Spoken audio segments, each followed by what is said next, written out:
नमस्कार साथियों, प्रताप क्लासेस के यूट्यूब प्लेटफॉर्म पर आप सभी का हार्दिक स्वागत है। डेली हमारा रीड प्री पेपर आता है।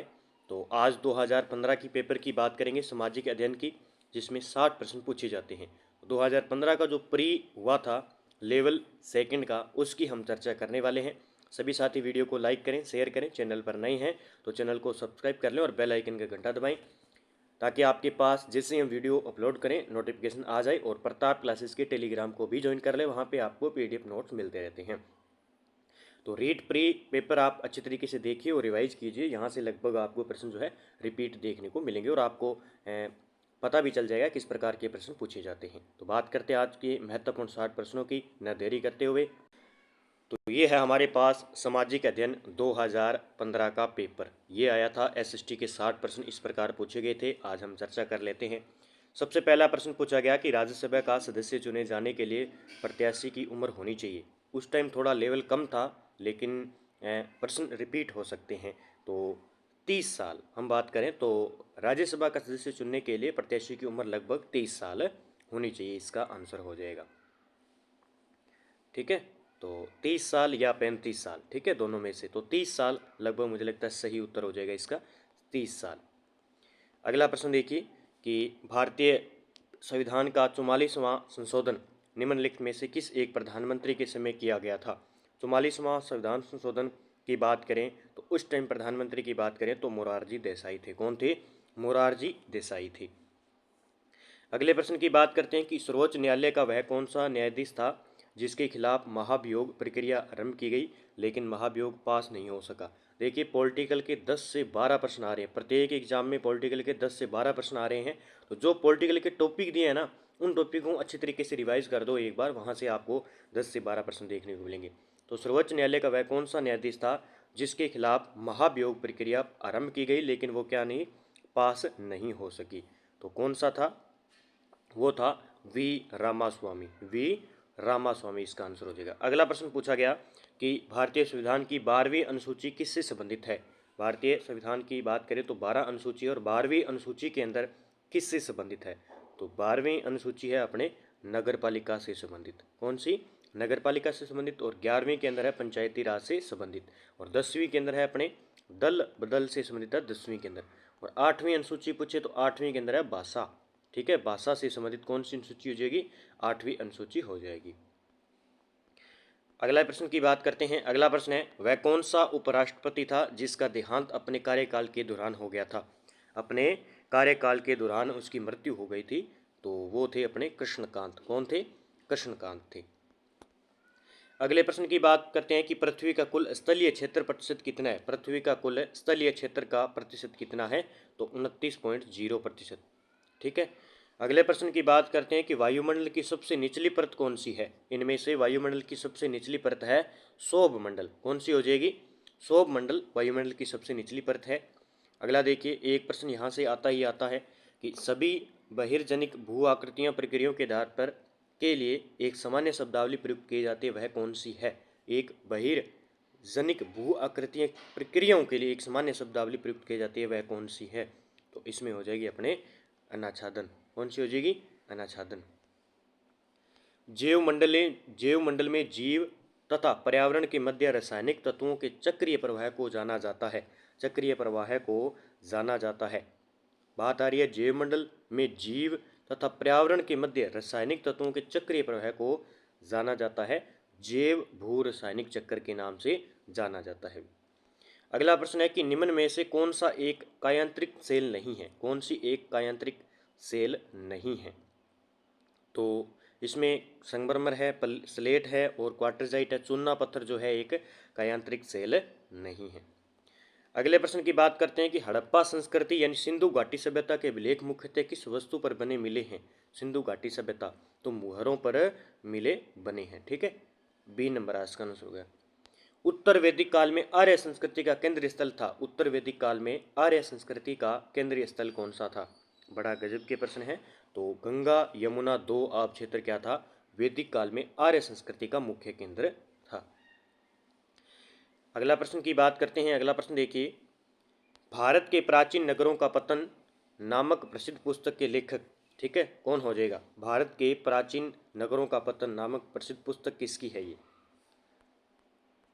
राधा मुकुंद मुखर्जी की, या हम कह सकते हैं रोमेला थापर की है। तो इसमें आंसर होगा रामशरण शर्मा की है, ये रामशरण शर्मा की है। हिंदू विवाहित महिलाओं का पृथक निवास और भरण पोषण अधिनियम कब पारित किया गया? हिंदू विवाहित महिलाओं का पृथक निवास व भरण पोषण अधिनियम कब पारित किया गया? ये 1946 में पारित किया गया था, 1946। भारतीय समाज के इतिहास में 1856 का वर्ष महत्वपूर्ण सिद्ध हुआ क्योंकि हिंदू विधवा पुनर्विवाह अधिनियम पारित किया गया था 1856 में, भारतीय समाज के इतिहास में पहली बार। भारतीय इतिहास में श्रेण्य युग किस काल के लिए प्रयुक्त होता है? श्रेण्य युग किस काल के लिए प्रयुक्त होता है? तो ये होता है अपने गुप्त काल के लिए। किसके लिए? गुप्त काल के लिए होता है। अगला प्रश्न देखिए, स्वर्ण बेलगोला स्थित बाहुबली की महान प्रतिमा का निर्माण किस काल में हुआ था? बाहुबली का, तो ये गंग के काल में हुआ था, जब शासक था गंग। ठीक है, तो बात आ रही है स्वर्ण बेलगोला में बाहुबली की महान प्रतिमा का निर्माण। इंडिका के लेखक कौन है? मैं बार बार बता रहा हूँ, इंडिका का एक प्रश्न पक्का आएगा, तो मेगास्थिन की ये पुस्तक है इंडिका। मैं बार बार प्रत्येक पेपर में बता रहा हूँ आपको। अगला प्रश्न है कि कंबुज स्थित अंगकोरवाट का विष्णु मंदिर किसने बनवाया था? ये प्रश्न बार बार आता है। तो अंगकोरवाट विष्णु मंदिर बनवाया था सूर्यवर्मा सेकंड के द्वारा। किसके द्वारा? सूर्यवर्मा सेकंड के द्वारा। सम्राट अशोक के किस वृहद शिलालेख में पड़ोसी देशों का वर्णन है? सम्राट अशोक के किस वृहद शिलालेख में पड़ोसी देशों का वर्णन है? तो किसमें हो जाएगा? 13वें अभिलेख के अंदर। 13वें वृहद शिलालेख में पड़ोसी देशों का वर्णन है। किसके? अशोक के अंदर, अशोक के शिलालेख में। रविंद्रनाथ टैगोर के किस उपन्यास का प्रमुख पात्र निखिल है, जो देशभक्ति से बढ़कर मानवता में विश्वास रखता है? देशभक्ति से बढ़कर मानवता में विश्वास रखता है। तो कौन सा हो जाएगा? ये हो जाएगा इसमें देखिए ए, बी और सी, डी नंबर गायब है यहाँ पे।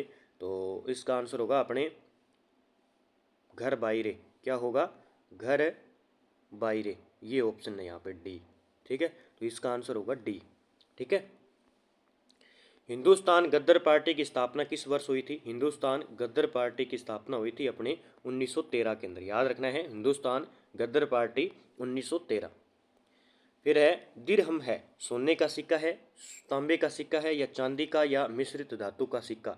दिरहम की बात करें तो ये सोने का सिक्का है। इसका आंसर सोने का भी है और तांबे का सिक्का, दोनों में से एक है।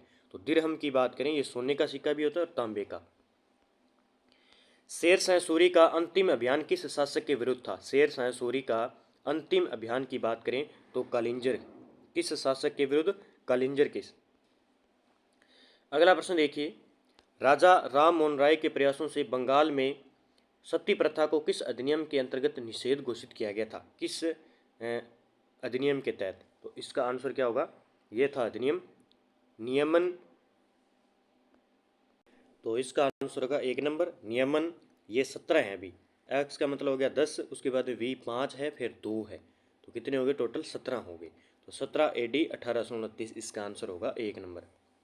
अगला प्रश्न है कि भारतीय संविधान की प्रस्तावना में संशोधन किस वर्ष किया गया? भारत की संविधान में जो प्रथम संशोधन किया गया था वो 1976। कब? 1976 के अंदर। वह संवैधानिक संशोधन जो शिक्षा के अधिकार से संबंधित है, शिक्षा के अधिकार से, तो 86वां संविधान संशोधन है। कौन सा? 86वां संविधान संशोधन है, शिक्षा से संबंधित है। डी नंबर आंसर हो जाएगा बिल्कुल। किस समिति की सिफारिश को आधार मानकर भारतीय संविधान में मूल कर्तव्य जोड़े गए थे? किस समिति को?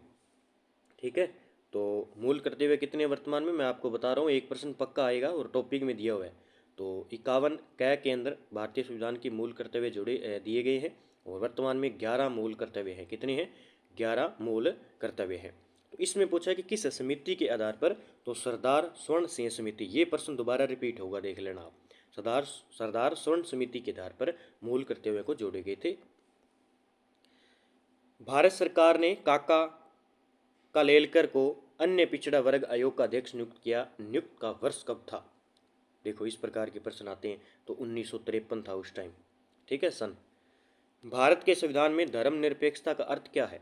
धर्मनिरपेक्षता का, ठीक है, धर्मनिरपेक्षता यानी पथ निरपेक्षता। ये उद्देश्यिका से प्रश्न आया। ये राज्य का अपना धर्म होगा, गलत होगा। राज्य का धर्म से कोई संबंध नहीं होगा। राज्य अपना कोई धर्म नहीं है। राज्य सभी धर्मों को मान्यता देता है और परंतु उसका अपना कोई धर्म नहीं होगा। यानी आप सभी धर्मों को मान्यता देता है, लेकिन ऐसा नहीं है कि हमारे भारत के अंदर अगर हम हिंदू धर्म को मनाते हैं तो सारे हिंदू धर्म ही अपनाएंगे, ये इसमें नहीं दिया गया है। सभी धर्म के जो लोग हैं वो अपने अपने धर्म को अपना सकते हैं। ठीक है, तो डी नंबर इसका बिल्कुल आंसर हो जाएगा। अगला प्रश्न है, आबानेरी तथा राजौरगढ़ के कलात्मक वैभव किस काल के हैं? आबानेरी और जो राजौरगढ़ की कलात्मक वैभव किस काल के संबंधित हैं? ये गुर्जर प्रतिहार के हैं। ठीक है, अगला प्रश्न है कि सामाजिक अध्ययन अध्ययन करता है, सामाजिक अध्ययन अध्ययन करता है व्यक्ति के आर्थिक संबंधों का, व्यक्ति के राजनीतिक संबंधों का, व्यक्ति के सामाजिक संबंधों का, व्यक्ति के सामाजिक भूगोलिक संबंधों का। देखिए इसमें आप क्या करोगे उत्तर, आप देखो इस प्रकार के प्रश्न पूछे जाते हैं। ठीक है, तो इसमें क्या कर सकते हो आप उत्तर, सारे ही हैं वैसे, आर्थिक संबंधों का भी करेंगे, सामाजिक है, राजनीतिक है, तो ये प्रश्न वैसे डिलीट होना चाहिए, तो ये डिलीट किया गया है। ठीक है, बाकी आप देखिए अच्छी तरीके से पढ़ के इसका जवाब दीजिए क्या हो सकता है सही आंसर। वो अब की बार जैसे पशु परिचय में पूछा गया ना, सही उचित उत्तर दीजिए। सामाजिक अध्ययन के संप्रत्यय को, सामाजिक अध्ययन वह अध्ययन है जो मानव जीवन के रहन सहन के ढंगों, मूलभूत आवश्यकताओं, क्रियाओं जिनमें मानव अपनी आवश्यकताओं की पूर्ति के लिए संलग्न रहता है, तथा संस्थाओं जिनका उनसे विकास किया गया है का ज्ञान प्राप्त करता है, ये किसके द्वारा बताया गया है? अब देखो सामाजिक अध्ययन की, ये दोबारा रिपीट हो जाएंगे प्रश्न। ये है एनसाइक्लोपीडिया ऑफ एजुकेशन रिसर्च के द्वारा ये परिभाषा दी गई है। सामाजिक अध्ययन के क्षेत्र के अंतर्गत निम्न में से किस तथ्य का अध्ययन किया जाता है? समाज संबंधी अध्ययन, मानवीय संबंधों का अध्ययन, नागरिक शिक्षा की और उपयुक्त सभी। देखिए इसमें आंसर क्या होगा, 124 नंबर का आंसर देखिए, 124 नंबर प्रश्न का, तो इसमें सारे आ जाएंगे, समाज संबंधी किए जाते हैं, मानवीय संबंधों अध्ययन और नागरिक शिक्षा का। सामाजिक अध्ययन के अध्यापक से ज्ञान देते समय निम्न में से किन किन तथ्यों की अपेक्षा रखना स्वाभाविक है? विशिष्ट बातों तथा वस्तु के संबंध में स्पष्ट विचार, सामान्य पदों व गुणों की अवधारणा, तथ्य, नियम, परिभाषा, विद्या और प्रविधि की स्थापना, उपयुक्त सभी। तो इसका आंसर उपयुक्त सभी हो जाएगा। ठीक है, कक्ष में सामाजिक अध्ययन को बढ़ाते समय निर्धारित क्लास समय का कितना भाग समय के कथन निर्देशन पर लगाना चाहिए? यानी कितने प्रतिशत भाग पर समय के कथन निर्देशन पर लगाना चाहिए? तो ये भी प्रश्न डिलीट किया गया भी, इसका आंसर आप बताएं। अगला प्रश्न है कि मूल्यांकन की प्रक्रिया होती है, मूल्यांकन की प्रक्रिया है उद्देश्यों की उपलब्धि के विस्तार का निर्धारण, बिल्कुल सही है। परिणामों की गुणवत्ता और मूल्यों का निश्चित करना, बिल्कुल सही है। अनुदेशन के परिणामों की तुलना करना, यह भी सही है। तो उपयुक्त सभी कथन सही हो जाएंगे।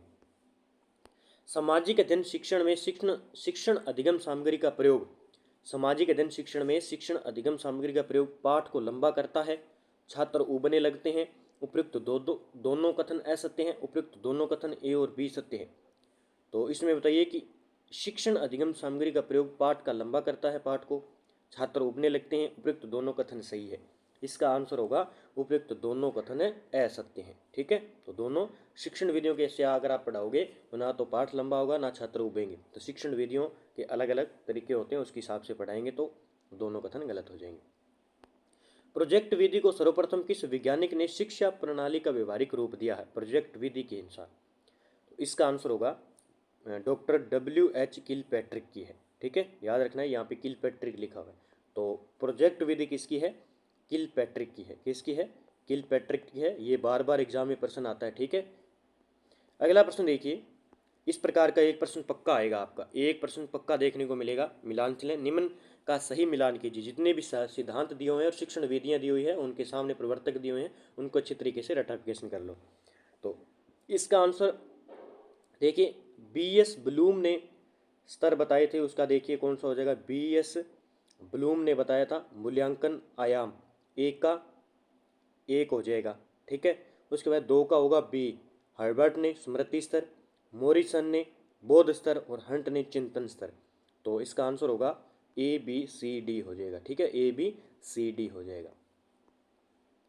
मूल्यांकन आयाम के निम्न 3 सोपान होते हैं। मूल्यांकन आयाम के 3 सोपान कौन कौन से होते हैं? तो देखिए होते हैं शैक्षिक उद्देश्यों का निर्धारण करना, अधिगम के अनुभव प्रदान करना, व्यवहार परिवर्तन का मूल्यांकन करना। यह प्रयुक्त तीनों सोपान निम्न में से किसके द्वारा दिए गए हैं? तो ये दिए गए BS ब्लूम के द्वारा। एक प्रश्न पक्का आएगा, BS ब्लूम को अच्छे तरीके से पढ़ लेना, ठीक है। अगला प्रश्न है कि कौन सा अजैव संसाधन नहीं है। अजैव संसाधन नहीं है, तो इसमें मृदा, चट्टान और खनिज ये अजैव है, पौधे जो है अजैव संसाधन नहीं है। कौन सा कथन सही नहीं है। मृदा निर्माण के मुख्य कारण जनक सेल का स्वरूप व जलवायु कारक है। ह्यूमस ह्यूमस मृदा के सबसे गहराई वाले भाग में पाई जाती है। उच्चावच, तुंगता और ढाल मृदा के संचय को निर्धारित करती है। खनिज एवं जैविक पदार्थों का सही मिश्रण मृदा को उपजाऊ बनाता है। तो इसका आंसर बी होगा, ठीक है। इसने पूछा सही नहीं है, ठीक है, ये आंसर इसका हो जाएगा। निम्नलिखित में से विश्व का कौन सा देश अग्रणी तांबा उत्पादक है। सबसे ज्यादा तांबा होता है चिली, ठीक है। किस देश में? चिली के अंदर होता है।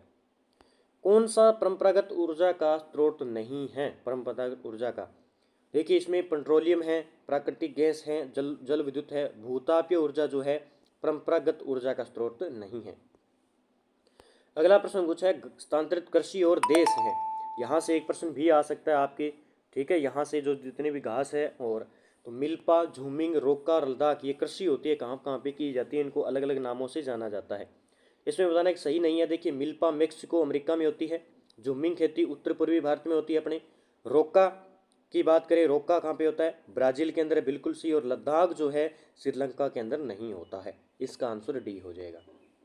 प्रायद्वीपीय भारत का सर्वोच्च शिखर कौन सा है। प्रायद्वीपीय भारत का सर्वोच्च शिखर होगा अनाईमुडी। इसने पूछा है प्रायद्वीपीय भारत यानी दक्षिण भारत की सबसे ऊंची चोटी कौन सी है? अनाईमुडी है, ठीक है। अगला प्रश्न देखिए, भारत के किस भाग में सबसे पहले मानसून प्रवेश करता है। तो सबसे पहले इसने पूछा है, सबसे पहले अंडमान निकोबार में करेगा, ठीक है। इसमें अंडमान है निकोबार के अंदर।